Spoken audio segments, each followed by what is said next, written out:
선거 연령이 만 18세로 내려가면서 당장 이번 총선에서 고3 학생의 투표가 현실화됐습니다. 그래서 교실이 정치판 되는 거 아니냐 이런 우려가 있다 보니 서울시 교육청이 모의투표 같은 선거 교육을 일부 초중고에서 시범적으로 해보겠다고 합니다.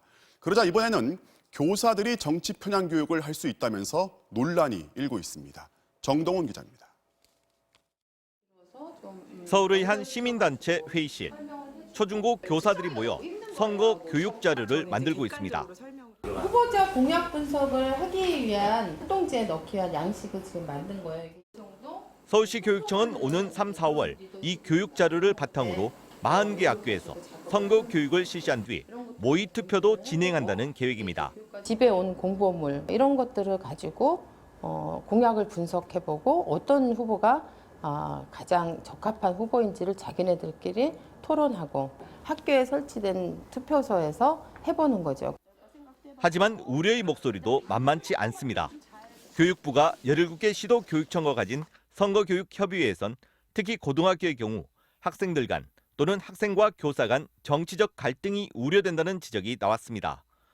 보수 성향의 교사단체는 교사의 정치 성향에 따른 편향된 수업이 우려된다며 즉각 중단을 촉구했습니다. 공약 분석을 통해서 토론하는 과정, 교사의 지도 방식에 있어서의 어떠한 시비와 갈등이 초래될 우려가 있고 정치 편향이라든지 교실 정치 장화가 우려되는 부분. 선관위도 일단 제동을 걸었습니다. 교육청 주도의 선거 교육이 특수 지위를 이용한 선거운동 금지에 위배되는지 따져봐야 한다는 겁니다.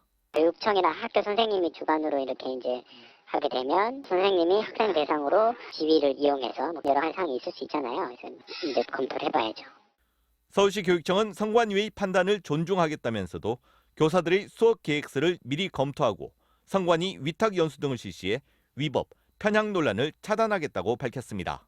모의선거는 일종의 프로젝트 학습, 즉 수업 과정의 연속성상에 있기 때문에 선생님들의 개입이 없을 수는 없거든요.